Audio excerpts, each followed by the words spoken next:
we're just going to dive right into our matchups, our keys to the game, and then give our prediction here. But I felt like as we kind of get into the matchups of this game, Vince, that this super chat from Griff was appropriate.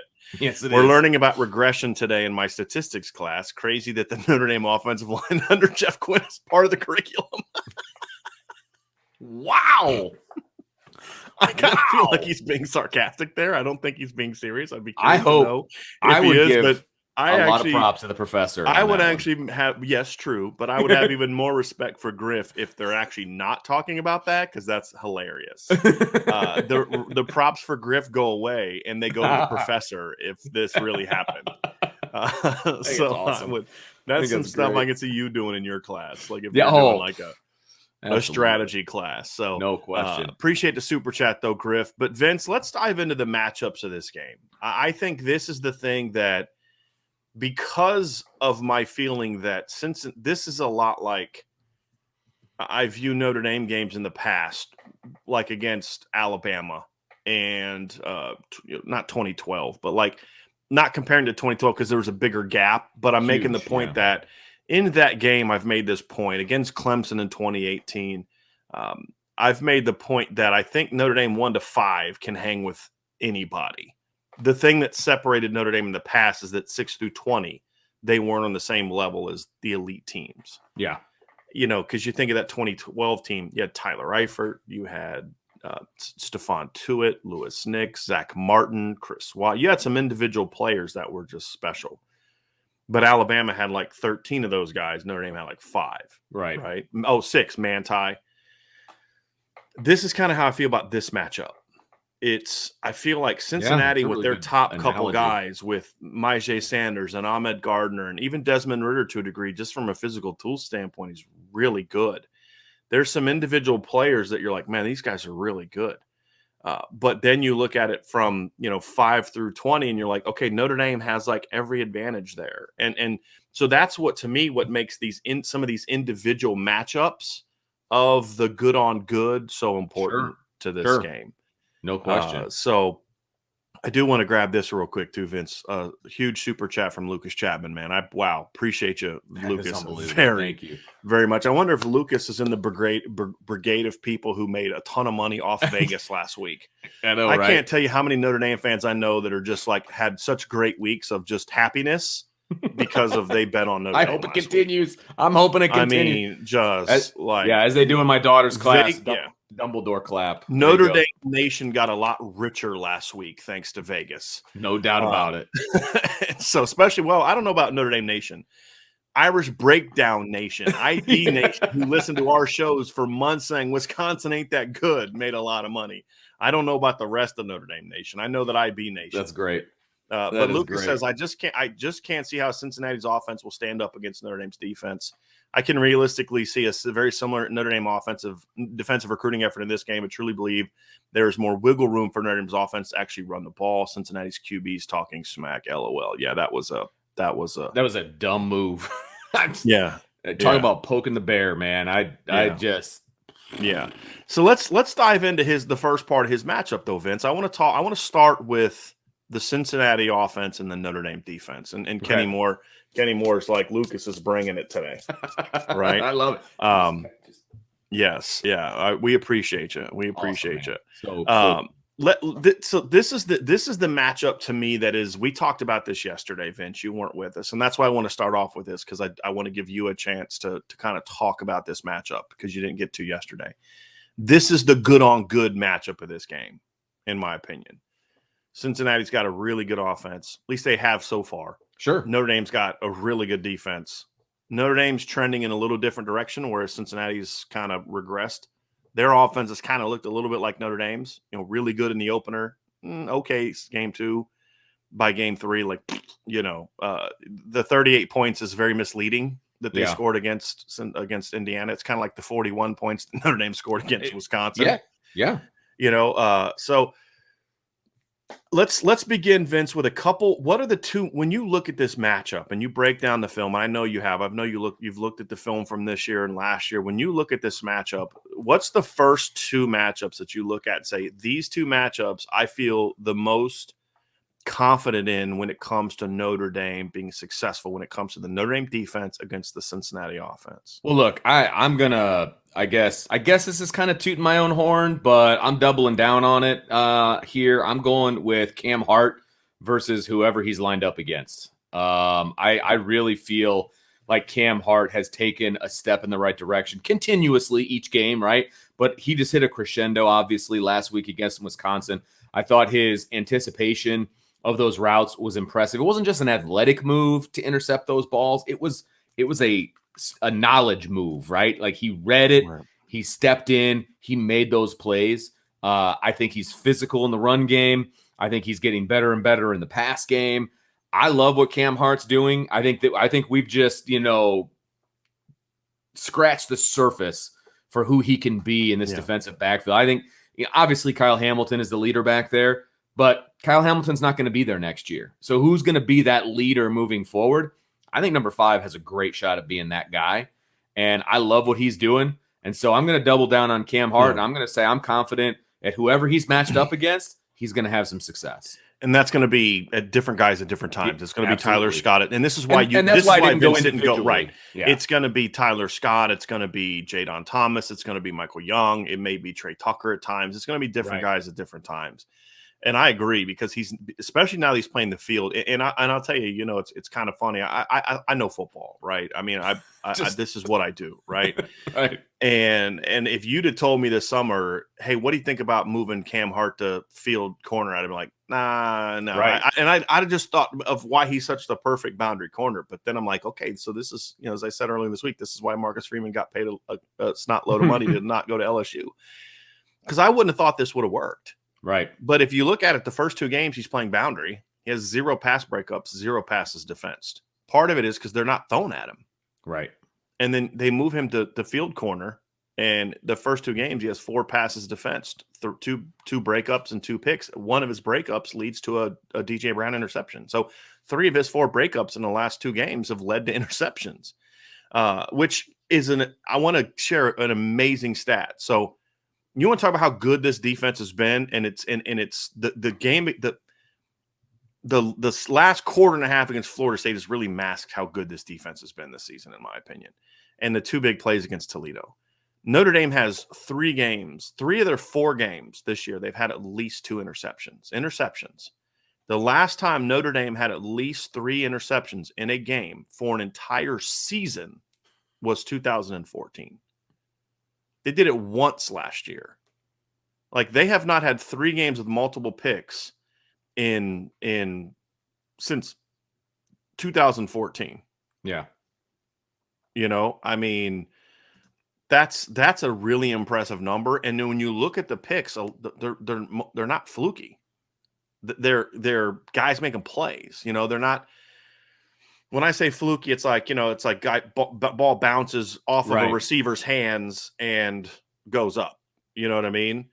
And so those things are fluky plays. Not fluky is when you break up a pass and it goes up and your guy picks it off. That's you. It goes off the hands of a receiver, right? Or I know what you're saying. Absolutely. Those things tend to be fluky. Notre Dame doesn't have 9 fluky interceptions this year. A couple of them are just phenomenal plays by Kyle Hamilton in the opener. Right. Tip passes and things like that. There was the Kyle Hamilton's 3rd pick was that tip pass, but that was Jack Kaiser making a play. It's Cam Hart batting down a pass, breaking up a pass that DJ Brown picks off. That's what's really made this defensive performance so impressive. And to me, that's what a lot of it is kind of, you look at what they've done since Cam Hart's taken over.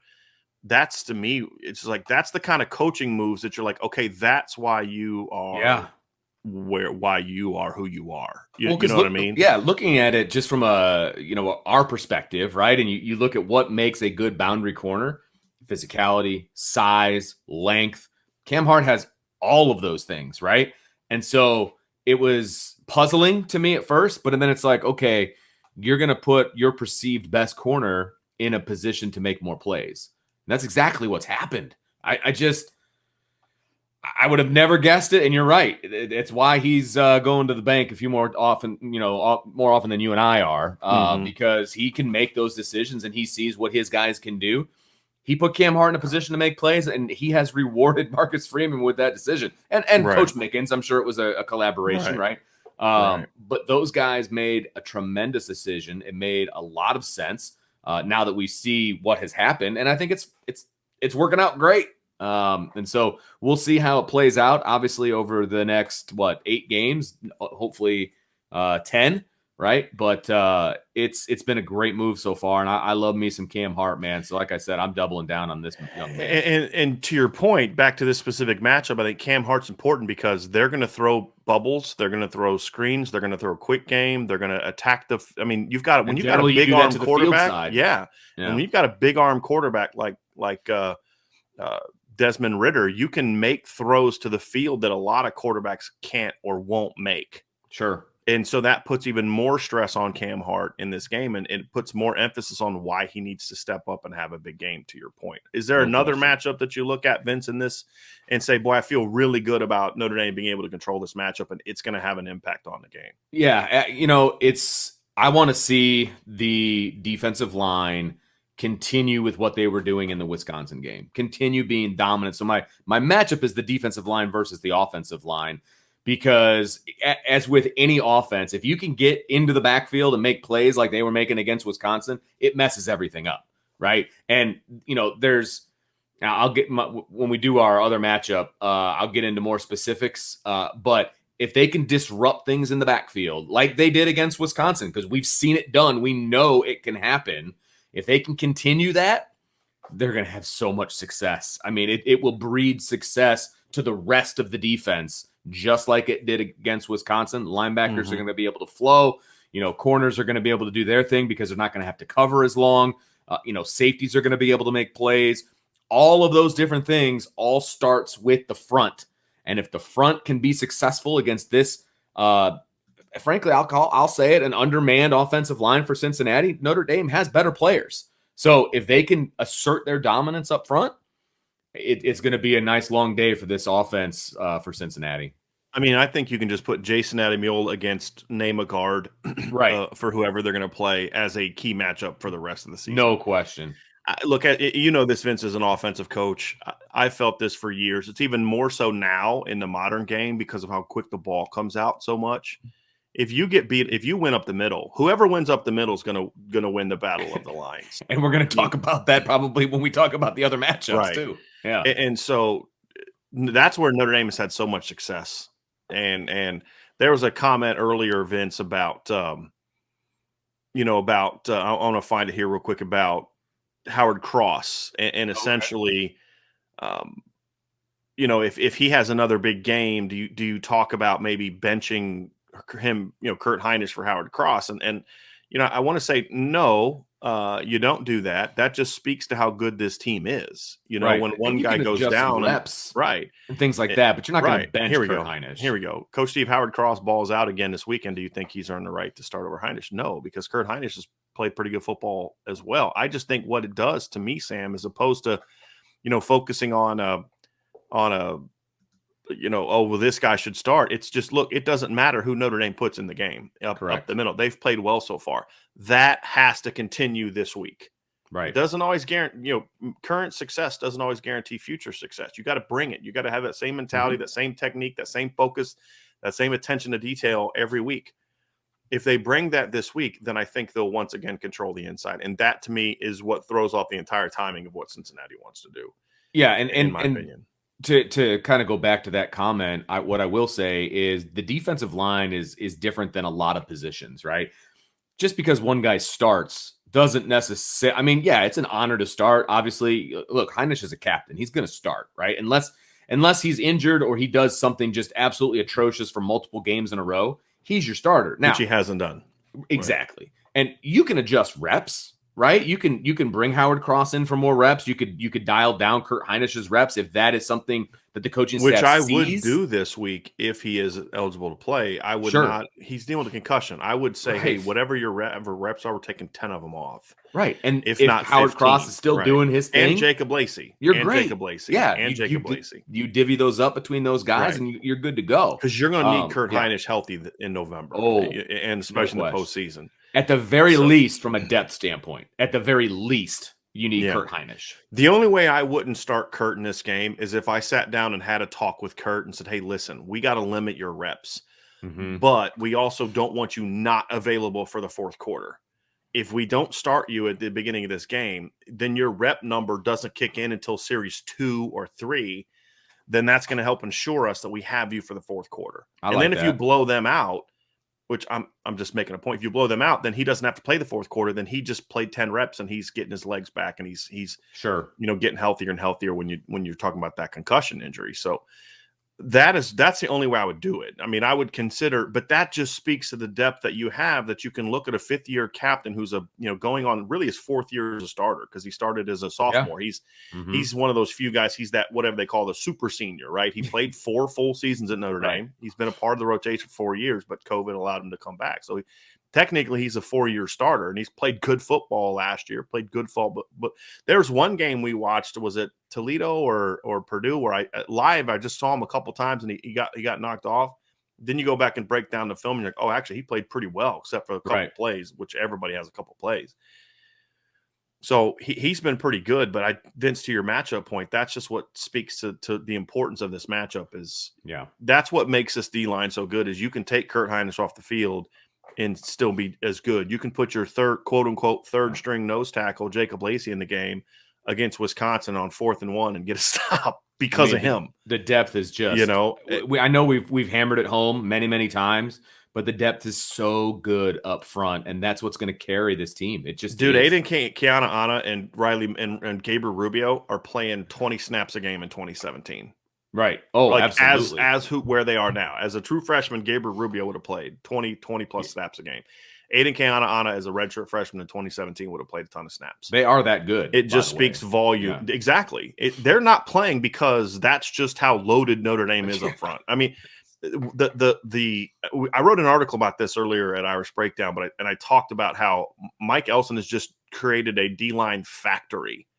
I mean, think about this. The 2018 defensive line, the 2019 defensive line had 5 players in its rotation on the defensive end, that are now playing in the National Football League. 4 of them were drafted. Jameer Jones was not drafted. He started for the Steelers last week. You're going to lose that, and 2 years later, you're better at defensive end and defensive line than you were with that group. I mean, it just because the D tackles that were on that team are still here. Yeah. Right. So that's, good point. I mean, it was Myron, it was Kurt, it was Adamiola, it was Jacob Lacey in 2019. That was the depth chart at D tackle. They're still all here. They've only lost the DNs. So it just speaks to just the what he's been able to do there, Vince. But we need to see, this is the game where it's look, your best parts of your team have to be at their best when you play in the biggest games. No doubt. Right. Yep. And the D line, as we've been saying all summer, that is going to be the strength of the team. They have to bring it Saturday if Notre Dame is going to win. And I think that they are. Go ahead. No, I was going to say it's your turn, but what do you got? Well, I'm kind of with you on those matchups. Okay. I think Notre Dame's got to be able to kind of win on the perimeter. I was going to add Clarence Lewis into this too. I'm actually a little bit more concerned about that matchup against Alec Pierce than I am about the field matchup. Sure. I think if Clarence can have a good game this week and slow down Alec Pierce into the boundary, I think that's going to be big for Notre Dame. And I'm actually confident he's going to bounce back after getting beat a few times last week. Well, I feel like he's going to realize he's going to get targeted. And he's got that New Jersey attitude. I coached a lot of New Jersey kids when I was at Muhlenberg College. And one thing I learned about New Jersey kids is they got a little bit of it. And look, I've coached all kids from all over the country. They're salty. Jersey kids, well, they're salty, but they really don't like getting beat and embarrassed. Yeah. And they take that crap real personal. And I have a feeling Clarence is going to be a little bit extra fired up based on how he played last week. So that's a matchup. And then I was going to go my other one was Adamiola. I talked about that. Adamiola against whoever he's lined up against. Right. He's got to play like an All-American again. right? He had the big game against Wisconsin. He's getting interviewed by the media. He's got to keep that hunger, and I think he will. Yeah. But that's a big matchup for Notre Dame as well. What's the matchup for you, Vince, that is most concerning for you? You're going to laugh Okay. because I'm not sure how specific it is, but it's Desmond Ridder versus the defense because he impacts all three levels of your defense, right? The defensive line has to contain him. You don't want him getting outside, making plays. If he does get outside, the linebackers need to contain him. And if he's going to be in the pocket and he's going to be throwing the ball, the secondary needs to do their thing. So I know it's kind of vague, but I kind of like it, Vince. I say, Desmond Ridder versus Marcus Freeman, right? Or something. Okay. Because to your point, though, if Desmond Ridder goes off, this is going to be a tough game. Absolutely. He's the one player that I'm concerned about on this offense. To keep him from going off, you got to be good on all three levels. I think you nailed it. I think that's and it's a concerning matchup. Why? Because he's really talented. Yeah. And he's got a little extra fuel, too, because he now knows I got to back up what I said. Yeah, exactly. He's not – look, would I have advised him to say those things? No. But he is good enough that he could back it up if he plays really, really well. I mean, so he's obviously confident enough to do that, and he's not dumb enough to say it if he doesn't think he can make that happen. Or if he's not confident that he's going to go in himself. Right. That's why those other matchups we talked about are so important. You win up front, you funnel him back inside, because here's the thing. If you win on the perimeter, it means he's got to go to his reads over the middle. Who's over the middle? Kyle Hamilton. And those linebackers who have been playing exceptionally well. That's why it's important to win on the perimeter to get there. The matchup for me is the tackles on the ends. And last week we didn't really see the tackles have the success the ends have the success I thought they should have had against the Wisconsin tackles. The Cincinnati tackles are similar. They're not super athletic, but they're big and long and fundamentally sound. Sure. The Notre Dame defensive ends did not have a great pass rush performance last week. Now, I wonder if part of that is because they were purposely not trying to win on the edge, which could very well be the case. It could have very well been the case of, hey, I want you to run through this guy because I care more about them running at you than you getting around the edge and sacking the quarterback. Sure. That it could have very well been the game plan to not have them be more concerned with setting the edge and that kind of stuff. And that's the key right there, setting the edge. You don't want that running back to bounce to the outside because or to cut underneath you because you went too wide. Exactly. Right. So yeah, I could see that being a possibility for sure. Now this week you got to rush the quarterback. You got to get after the quarterback, and you've got to do it in a disciplined fashion. They need to be at their best. Isaiah Foskey needs to have a money game, right? Like this is a top 10 matchup. This is the game that NFL scouts are going to be watching him. Myron's got to continue to do what he's done. I want to see Jordan Patel be used more this week. Sure. Are we going to see Justin Adams? Yeah, Justin Adamiola's had some big moments. Like we didn't see them a lot as pass rushers, but again, part of me feels like that was by design. That's interesting, yeah. Because you look, you stopped that. We said it last week. You stop Wisconsin's run game, you beat Wisconsin. Yes, and that absolutely is how it played out. And then once Wisconsin had to throw in the fourth quarter, Notre Dame, that's what we said last week. They can't play from behind, and they didn't. So it would actually make sense. I mean, they were not super disruptive up front last week. They were just, meaning like getting 5 yards into the backfield and blowing up the court and all that kind of stuff. It was a very disciplined but aggressive game plan that was a little different than what we've seen. That's called good coaching. You know what I mean? Not just we're going to do what we do. No, we're going to do what we need to do to dominate and win. Yes. This week, I think that means turning the ends loose a little bit, and I think we're going to see more of that. But if they do, they've got to be successful, and that's why if they don't, so that's why it's a little bit troubling for me. The matchup concerns me a little bit more than others. Okay. Before we go to the other one, Vince, we have a couple super chats I want to get to. Everybody's lining up with those. We appreciate those very much. Double D 515. I'm heading up to South Bend tonight with my dad. It'll be my first game in Notre Dame Stadium. Super pumped for this matchup. Go Irish. That is awesome. Yep. And if you're coming up tonight, game, I believe. Yeah, if you're coming up tonight, that means you got tomorrow to kind of attend stuff. So definitely check out that article that we put up. I'm going to update that later tonight with the specifics of the Wisconsin game. But we have that Ultimate Fan Experience article at Irish Breakdown that talks about all the different things that you can do on campus. There's a ton of stuff The weekend of the game. So definitely check that out. But hey, safe travels. And boy, this is you picked a heck of a game to be your first game with your dad. That is awesome. No doubt. A top 10 matchup. That is great. That is great. So safe travels and enjoy that very, very much, Double D.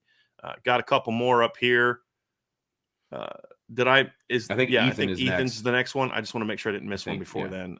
Ethan Wickman says, if the O-line plays okay, Notre Dame 34, Cincinnati 20. If the O-line continues to struggle, he thinks Cincinnati win 24-23. I'll be loud in the stands on Saturday. Desmond Ridder, welcome to Loud Town. I hope you're right. I love it. I love it. You're right. Notre Dame needs to bring the sauce, man, in the stands. And we'll get into the second part of his prediction. I think the first part of his prediction is spot on. And you'll see that as we get closer to the prediction time. I feel if the offensive line just plays solid football, that they'll win convincingly. Think about it. Clemson, with all their great players and the great defense they have, has played about as bad as Notre Dame on the offensive line with their 5-star quarterback and all that other kind of stuff. And they're 2-2 in a goal line stand against Georgia Tech away from possibly going into overtime to be 1-3. Notre Dame is 4-0, right? And their last 2 wins have been somewhat convincing over Big Ten teams. So I think people are a lot of folks, not you all, because you all get it, and that's why you're here. There's a lot of people that don't quite realize how good this team is everywhere else. I agree. And that's why we say if the offensive line is just solid, this team is going to be hard to beat. Very, very hard to beat. Got a couple more 5 try-hards, baby. Yes, that's it. What did we said? Body on a body. That's it. Play hard and get a body on a body. That's all we need. Man. Doug Lepachin, Buckner and Pine takes all first-team reps. Pine starts. I will be at the game. How can I introduce you to my 90-year-old dad? Love the show. Go Irish. 92. That's impressive. Vince will be at the game, so hit Vince up on Twitter. I will do my best. Do your just give me real quick. Give me your. It's Twitter easy. thing. It's at Coach DiDario. Okay, it's easy. At Coach DiDario.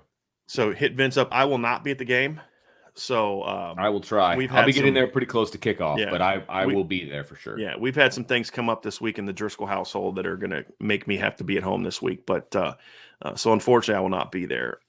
And I'm kind of bummed about that. Like the one game I can't go to is top 10 matchup, but it is what it is. But thank you for the super chat, Doug.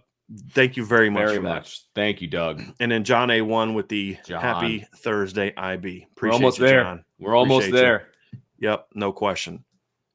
So Vince, let's get into the Notre Dame offense against the Cincinnati defense matchups, because these ones, this game to me, this is the Notre Dame defense is about everybody do your job. That's what was so great about last week's performance. It was just 11 dudes doing their job at a very high level. And when one guy maybe didn't do his job because the other 10 were doing theirs so well, it masked it. And there weren't many where a guy wasn't doing his job. There weren't many plays.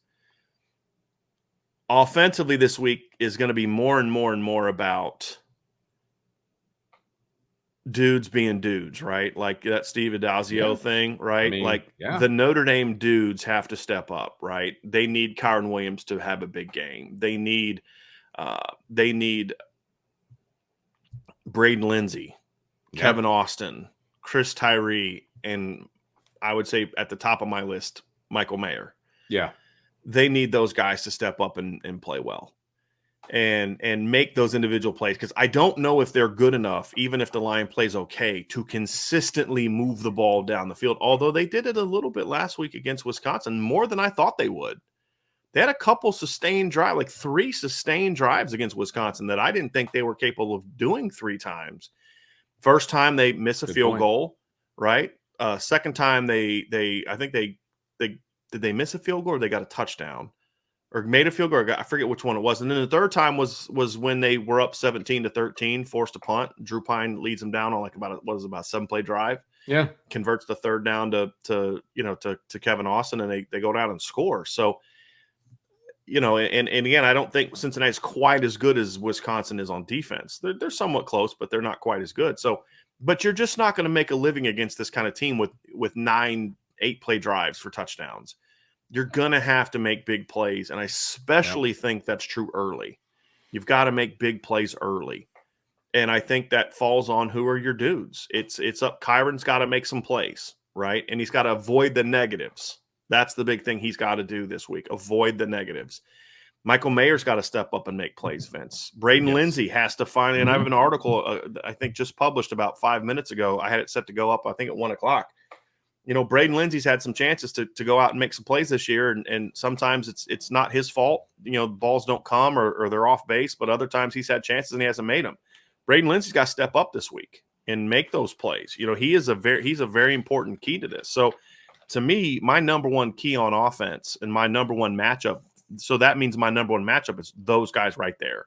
Yep. It's Michael Mayer against the linebacker, Michael Mayer and Kyron Williams against the Cincinnati linebackers. Dudes being and dudes. Safeties. And then Braden Lindsey against the field corners. That right there, that is it. It's it. Okay. Apparently Tom Balork thinks that I make a lot more money than I actually do, because Tom said IB needs to print out 80,000 green IB and Notre Dame shirts to go. I mean, y'all been very gracious with your super chats, but not that gracious. No. I'm just kidding. Yeah. I think that'd be. Are you kidding me to see a full stadium with IB gear on? I'm down with that. I am down with that. That'd be awesome. But I agree with your getting started early sentiment, because. And look, this isn't a bang on anybody that's in our chat or anybody that's going to be at the game that we know, because we know that you're going to be there cheering and everything. But Notre Dame Stadium, in general, is filled with some fickle fans. And if things don't go well for Notre Dame early, I worry about the volume level and that kind of a thing at Notre Dame Stadium. I just do. And that just comes from my experience of being in the stadium for so many years. If they start out early, the crowd will be hyped the entire time. If they hit some roadblocks early, it's going to be tough to get them back in the ball game, because the classic Notre Dame fan is be like, oh, here we go again. It's going to be one of those kinds of situations. And so I agree with you. I think a quick start is crucial to this home atmosphere that Notre Dame needs to have. And I kind of forced the conversation to go into the keys to the game a little bit sooner than I wanted to. That's on me, but it led to the matchup part, which was it's about those guys making individual plays. And that to me is those, and that's kind of 2 into 1, Vince, right? It's Kyron, it's Mayer, it's Lindsey. It's those 3 guys especially have to win their matchups in this game. Yeah. Yep. That early start wasn't one of my keys, so we're good. We're okay. We're okay. You're good. It is one of mine. Just throw yourself in front of the bus. It was mine. Yeah, which is why it's on my mind so much. So it's all good, man. Those are the keys for me that are most important. Do you have any different ones that? Yeah, I mean, I have some matchups. I know they're going to involve guys a lot bigger than the guys that I brought up. Actually, okay. So the first 2 that I think Notre Dame, I don't know that I want to say that they're going to have, that I'm confident they're going to have success with, but something I'm going to be keeping my eye on, right? So the first one isn't even on the field. It's Tommy Rees versus Mike Tressel. Mike Tressel is the defensive coordinator for Cincinnati. I am going to, you can say that I'm the ostrich sticking my head in the sand if you want. I get that. But I really do feel like Tommy Rees has not shown his complete hand yet. And I'm not saying you're going to go there, huh? I am, because I've seen some stuff in practice that I haven't seen in a game yet. Yeah. Okay. Right. So I am coming with some empirical evidence. Okay. That's all I'm saying. All right. I think that we are going to see some more of the screen game in this game. I really do think that.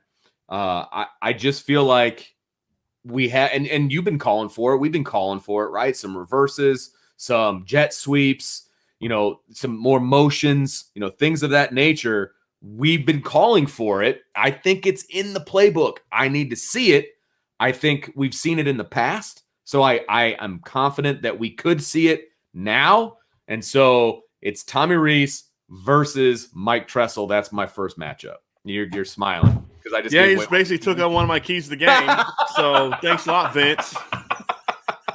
You can tell we did not talk to each other before the show, which usually works out really well. Yeah. Makes it more fun. All right. I think that's a great one. I think that's a great match. I mean, this is one of those times where Tommy Rees gets an opportunity to show that Brian Kelly was wise to hire a 28-year-old to run his offense, right? That's, Sean yesterday in the show was talking about how you don't give the keys to Ferrari to a kid. Well, that's kind of what Brian Kelly did. Yes, he did. So he did. It's like, okay, now don't make me look bad, right? Yeah. Like don't wreck the car. Okay, let's be good with it. So yeah, I think I like that one. I like that one. My second one here is whoever lines up behind center. Okay, whatever quarterback it is. So you're going real big picture with your matchups this week. I am I dig it. It's different, Vince. I mean, it's all good. I like it. I'm just pointing out that because you had the Desmond Ridder against the whole defense and the crowd. Tommy Reesford, Dick Tressel, and all. Did I say Dick Tressel? You did. It's Mike. It's Mike. There actually is a Dick Tressel. I believe. Is he the grandfather? Yeah, I think he's one of the. I read a little bit about his lineage and the elder statesmen. Yes, because Jim is his uncle, who is at Ohio State. He is Jim. He is Dick Tressel is Jim Tressel's brother. I always get that right. All right. Yeah, I always get that wrong. Well, that may be Mike's dad. I'm not sure how that works, but either way. So my next one is whoever lines up at quarterback, it's going to be their decision making versus the Cincinnati secondary, because the Cincinnati secondary is better than the Wisconsin secondary. And there were some issues at times with some really good coverage. And you could even say it's the wide receivers versus the secondary if you wanted to, but I decided to go the quarterback route. That is, Dick is his dad. Dick Tressel is Mike Tressel's dad. I wanted to go the quarterback route because everybody's got their opinion on who should be starting, and all the talk is about the quarterback. Yeah, not you and me. No, I'm saying I think you're nailing it, Vince. It's a top 10 matchup. Whose quarterback plays better? Yeah, exactly. And it's the Notre Dame's quarterback versus the secondary. Don't make any foolish decisions, right? Don't put yourself in position where they're going to be able to make a play, because that could be the difference in this game is a turnover. And so be careful, make good reads. Don't just put it up there and let Cincinnati go pick it off. That's going to be a huge matchup for me. I'm really curious to see what your keys to the game are going to be. Like, it's going to be really good. If you're coming with this kind of fire on the matchups, I can't wait to see what your keys to the game are. See, this is the benefit of not being. I'm not being sarcastic. I'm being serious. Like, I'm really looking forward to seeing what your matchups. I spent some time today, like really saying you don't normally show prep. You just kind of wing it. Is that what you're trying to say? I'm saying I just make stuff up as we're going into the show. Just kind of figure it out. Like, just whatever comes to me. Whatever. What's the matchup, Vince, on offense? The Notre Dame offense that you're. I have a feeling our matchup's going to be the same. And you're probably going to go bigger picture than me based on your, the trends of what you've been doing. It's fair. Mine's a little bit more focused. But what is the matchup that you're most concerned about? Look, I know everybody's going to be shocked by this, but it's the guards versus the front, because they're going to be moving, they're going to be slanting, they're going to be sending in guys. Can the guards hold up? Can they communicate the way they need to communicate? Can they pass things off? Can they get to the second level?